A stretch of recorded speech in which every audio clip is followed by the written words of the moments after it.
Campina Grande, sexta-feira, 15 de setembro. Hoje comemora-se o Dia do Cliente. E o cliente deve ser bem tratado, tanto pelo lojista, o vendedor, ao recepcionar o cliente, deve tratar bem.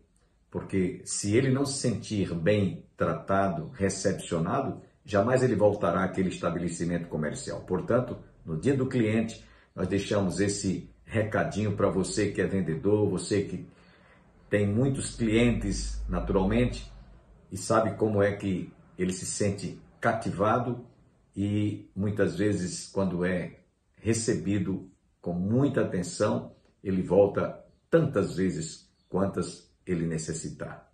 Se o cliente não é bem tratado, ele só vai ali uma única vez e não volta mais. Portanto, fica o recado. Dentro de instantes, ouviremos hoje a conclusão do nosso estudo, da nossa mensagem sobre o estudo da carta de Paulo, primeira carta aos Tessalonicenses. Você também ainda ouvirá neste programa uma música interpretada pela cantora Denise, louvando a Deus. Portanto, continue conosco, Deus tem uma bênção para a sua vida e para o seu coração. Quero lembrar mais uma vez que no próximo domingo a nossa igreja estará realizando mais uma conferência missionária. Foi especialmente convidado para estar conosco a missionária Margarete, de manhã na escola dominical às 9 horas e à noite, às 18 horas, o diácono Emanuel. Para aqueles que não sabem, a Igreja do Calvário está situada às margens do Açude Velho, confluência com o Parque da Criança, no início ali do giradouro da Avenida Brasília. Portanto, você está convidado com a sua distinta família. Desejamos nesse instante fazer uma oração por você que está conosco. Talvez você esteja, quem sabe, enfermo, hospitalizado, triste, abatido, amargurado, ou em depressão, perdeu um ente querido, está com seu coração enlutado. Eu quero orar por você agora para que Deus derrame no seu coração muita paz, tranquilidade, saúde e, sobretudo, que você se sinta abrigado debaixo das potentosas mãos e abrigado no esconderijo do Altíssimo, como nos diz o Salmo 91. Vamos orar. Pai, queremos te agradecer por esse momento, quando nós estamos levantando um momento de intercessão, de clamor por cada internauta, telespectador. Alguns estão enlutados, outros estão enfermos, outros estão atribulados. Pedimos-te, ó Pai, em nome de Jesus, que tu derrames em seus corações muita paz, que eles se sintam abrigados e amparados debaixo das asas e escondidos no esconderijo do Altíssimo, para que eles possam se sentir seguros e tranquilos. Abençoe cada família, cada pai de família, cada mãe de família. Pai, eu te peço em nome de Jesus, guarda, livre e protege a nossa família, abençoe as nossas casas, ó Deus, abençoe também a nossa pátria, te pedimos por nossa nação, pela igreja, que tu estendas as tuas mãos para abençoar o teu povo, esse povo que se chama pelo teu nome. Em nome de Jesus eu te oro e te peço agradecido todas estas bênçãos hoje e sempre. Amém. Você vai ficar agora com a cantora Denise louvando a Deus.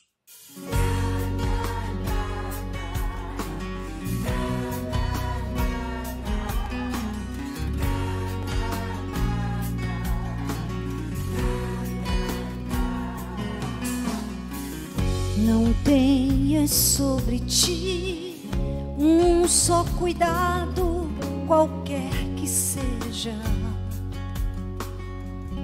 pois somente um, seria muito para ti. É meu, somente meu, todo o trabalho, e o teu trabalho é descansar em mim. É meu, somente meu, todo o trabalho, e o teu trabalho é descansar em mim. Descansa no Senhor, confia nele, e o mais ele fará. Entrega os teus cuidados a ele, segue em frente. Não temas quando enfim tiveres que tomar decisão. entrega tudo a mim, confia de todo o coração. É meu, somente meu, todo o trabalho, e o teu trabalho é descansar em mim. É meu, somente meu, todo o trabalho, e o teu trabalho é descansar em mim. É meu, somente meu, todo o trabalho, e o teu trabalho é descansar em mim. É meu, somente meu, todo o trabalho, e o teu trabalho é descansar em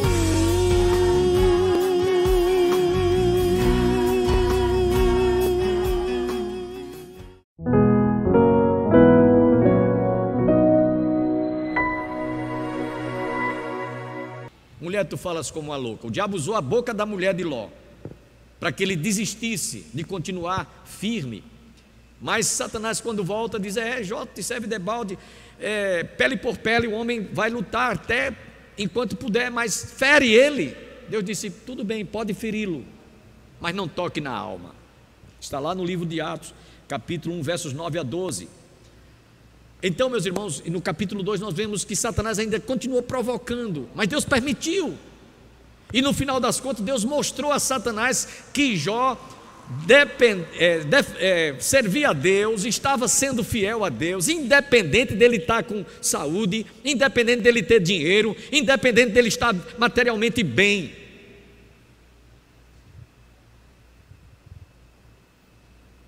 Eu queria que você pensasse um pouquinho.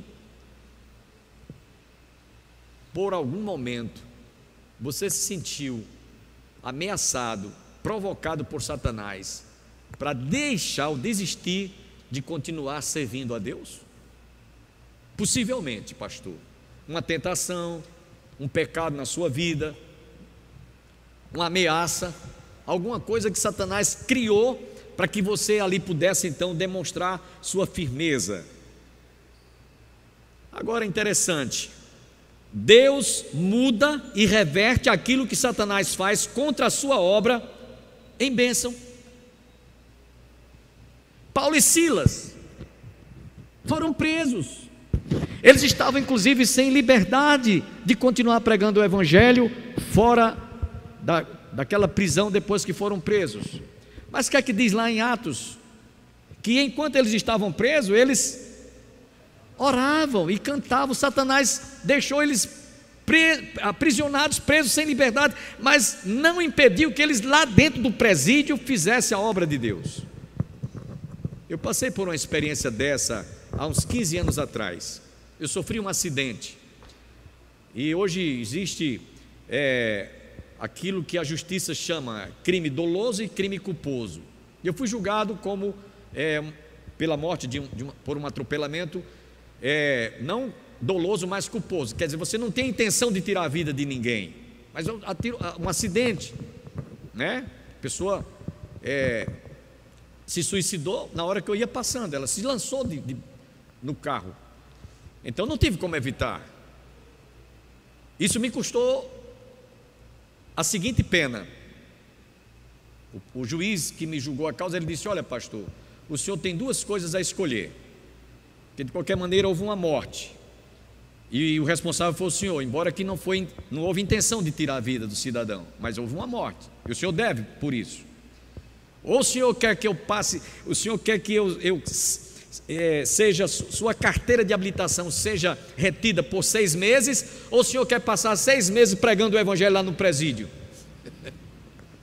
Eu disse: é meritíssimo, senhor juiz, se o senhor me permite escolher, eu quero passar 6 meses pregando o evangelho, 2 vezes por semana, no presídio do Serrotão e no presídio do Monte Santo. Passei lá 6 meses. Quando terminou, os frutos daquele trabalho foi tão benéfico, para mim foi tão maravilhoso, que eu fui ao juiz, quando eu todas as vezes que ia, tinha que requerer uma carta assinada pelo carcereiro, que eu cumpri aquela missão. E quando terminou, eu cheguei para o juiz e disse: eu queria continuar fazendo aquele trabalho. Faz muito mais. Faz mais de 15 anos. Eu queria continuar preso. Imagina, quer dizer, preso não, cumprindo uma missão diante do fato, né? E, irmãos, eu tive tantas experiências. Uma delas, eu acho que eu já falei aqui para vocês, a conversão de um jovem chamado João Evangelista. Eu acho que eu já falei, né? Estava lá, ele ia mofar na cadeia. Ele ia mofar na cadeia. E Deus nos deu graça para que, através de Dr. Elias Cunha Melo, de saudosa memória, esse moço hoje esteja com a sua liberdade. Foi provado que ele era inocente.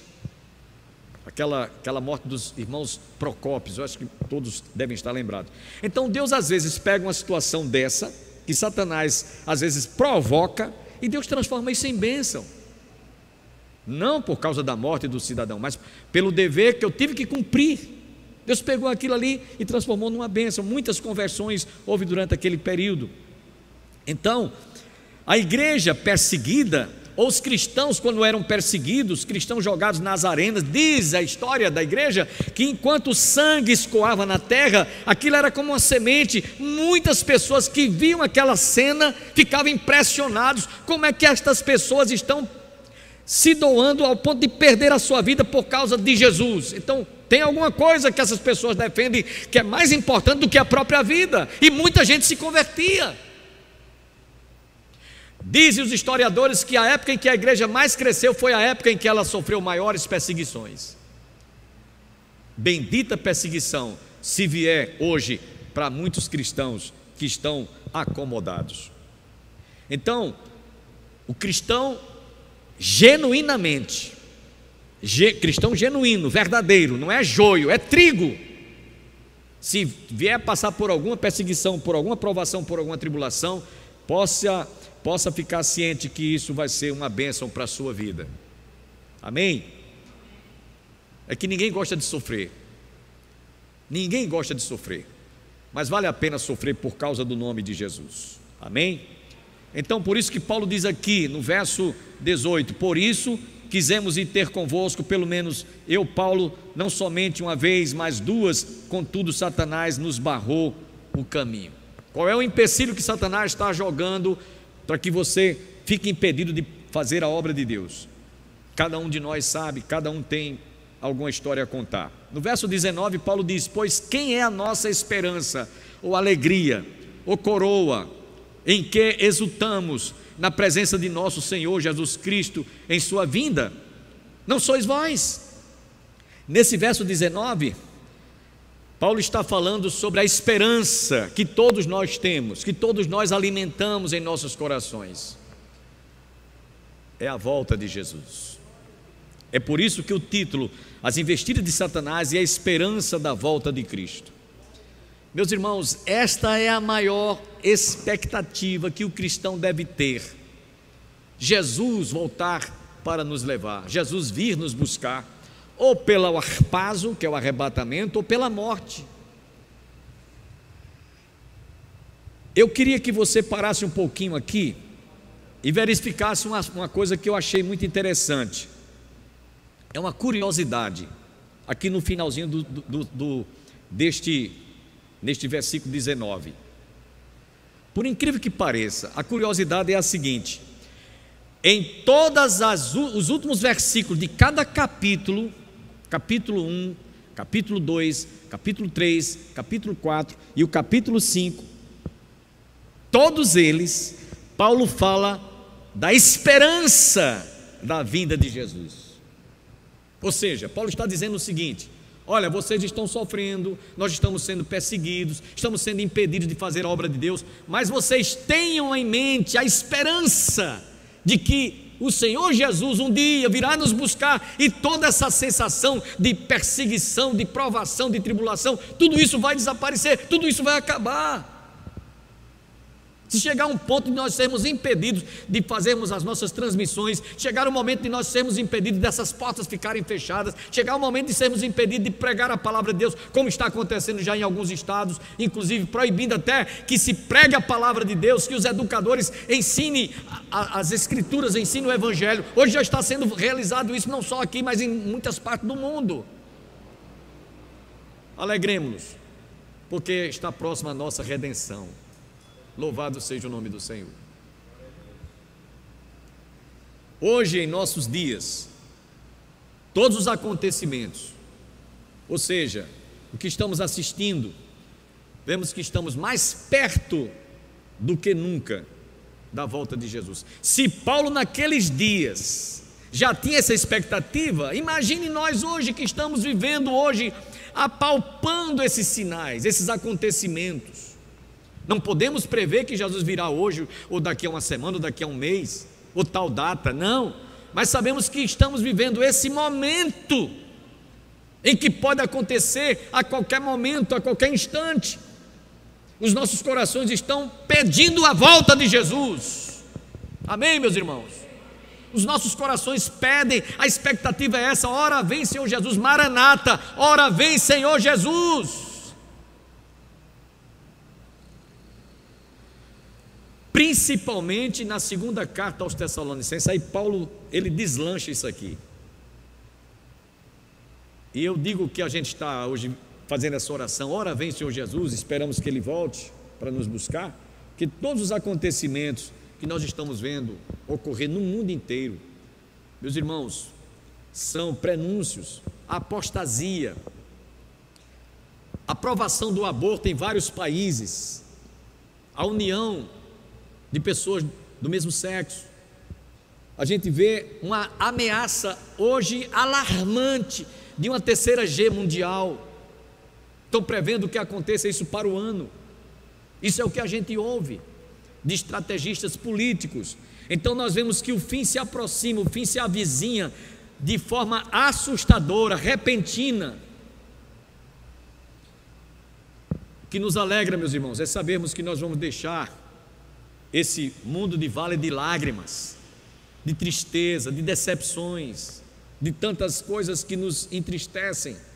E é por isso que Paulo termina aqui dizendo: pois quem é a nossa esperança, verso 19, ou alegria, ou coroa, em que exultamos na presença de nosso Senhor Jesus, em sua vinda, não sois vós?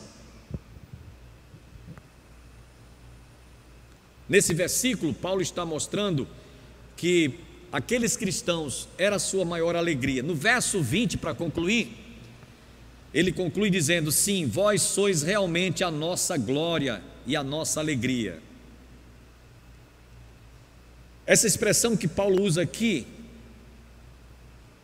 no grego, doxa, glória, doxa, ele está dizendo o seguinte, a tradução mais ao pé da letra é essa: aqui se refere a alguém de quem se pode sentir orgulhoso, ou orgulho pela pessoa que você está diante dela.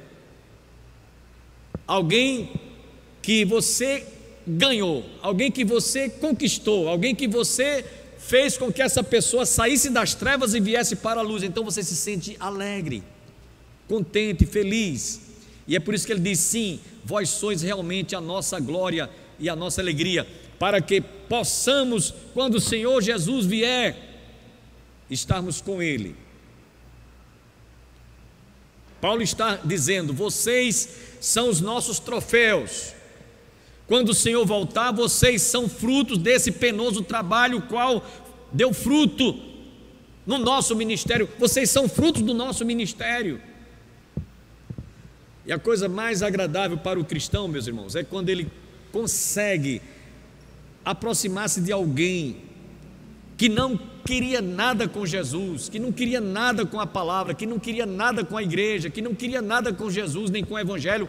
Ele nem parava para ouvi-lo, mas você, depois que se aproximou dessa pessoa, o conduziu a Cristo, levou a Cristo, ele abriu o coração, e você agora ele é seu filho na fé, você gerou aquele fruto, e você vê um dia essa pessoa sendo usada por Deus, um instrumento nas mãos de Deus. Eu me lembrando agora do primeiro irmão que me evangelizou, era um marceneiro.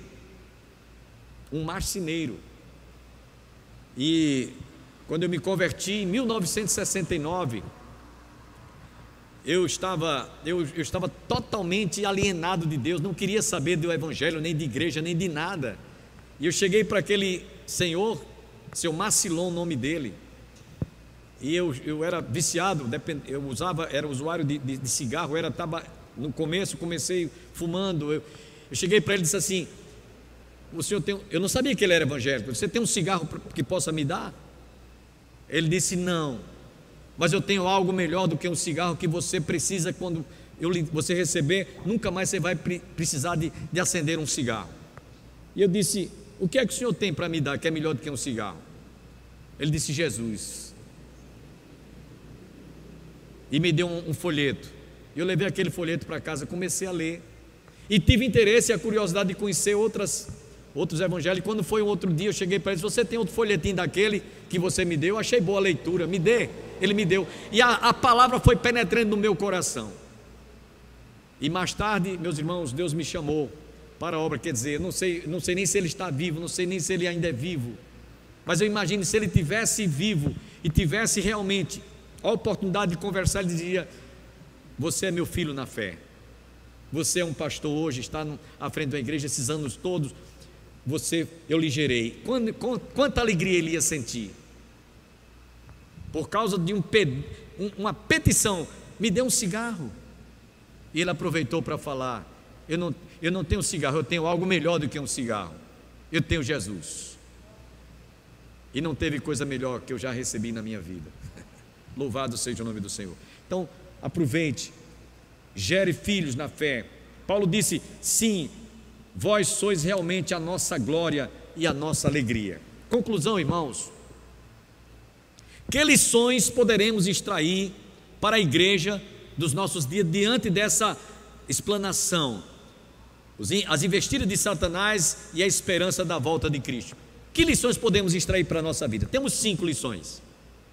A primeira delas, meus irmãos, é que, sejam quais forem as lutas ou as investidas de Satanás, lembre-se, nada poderá intimidar-nos de continuarmos fazendo a obra de Deus. Nada, nem perseguição, nem prisão, nem açoite, nem ameaça de morte.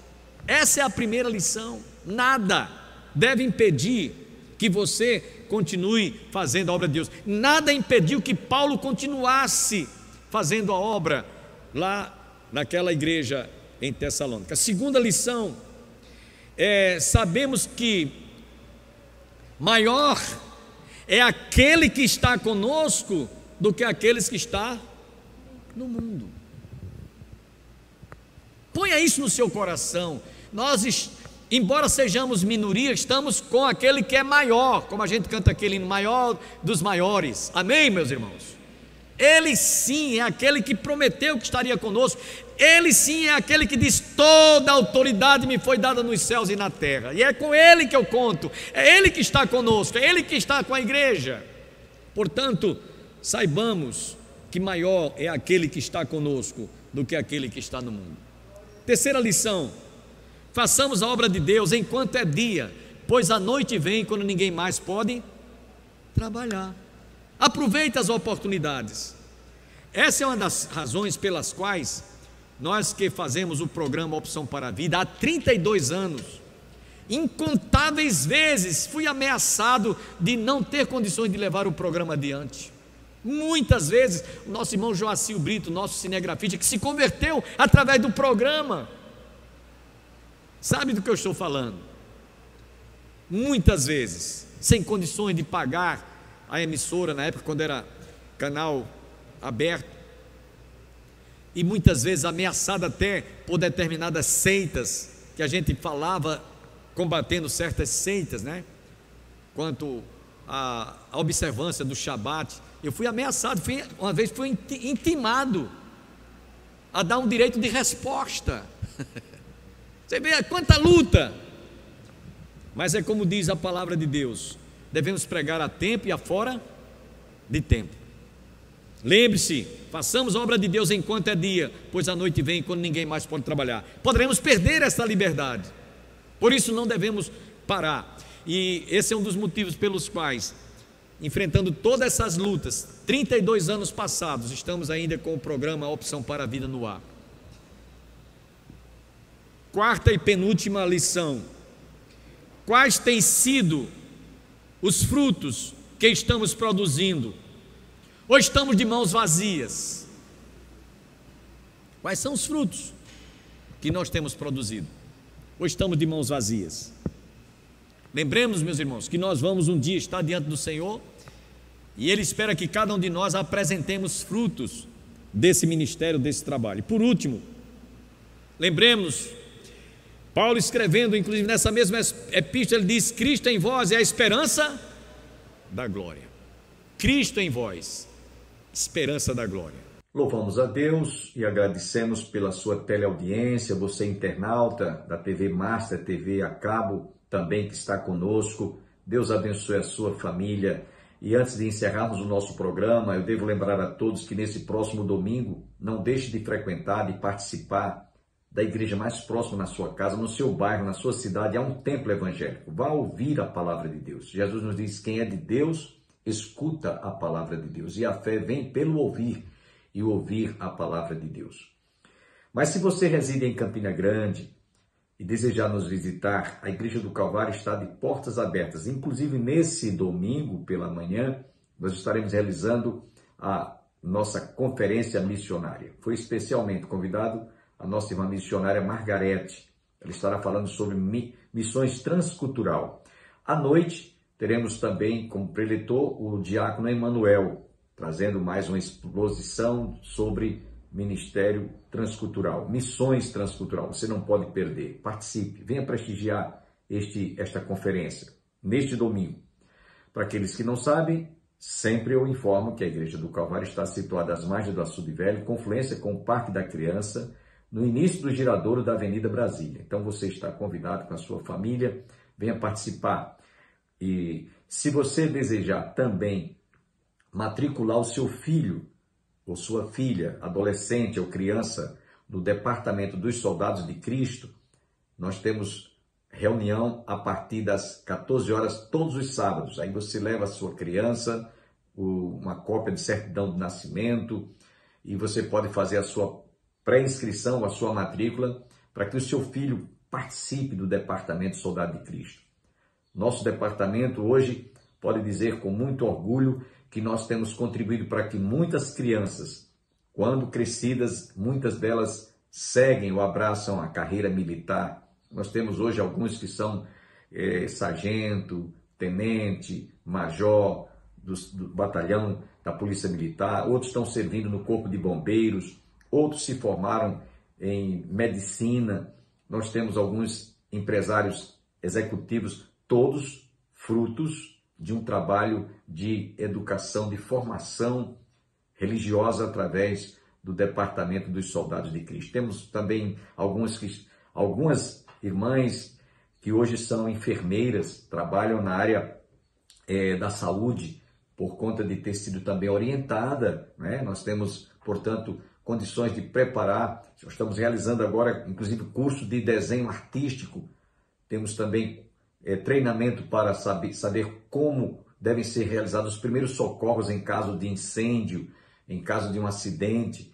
Tudo isso o menino, ele aprende, ele é orientado a saber como enfrentar, como superar essas situações. Portanto, matricule o seu filho. Neste sábado, a partir das 14 horas, a Igreja do Calvário está também realizando um trabalho voltado para orientar as crianças. Nesse 7 de setembro, inclusive, nós desfilamos no dia 7 de setembro. Foi belíssima a nossa apresentação e eu espero que você, que deseja matricular o seu filho, não perca esta oportunidade. Desejamos a todos um bom dia, um bom final de semana e até a próxima segunda-feira, se Deus quiser.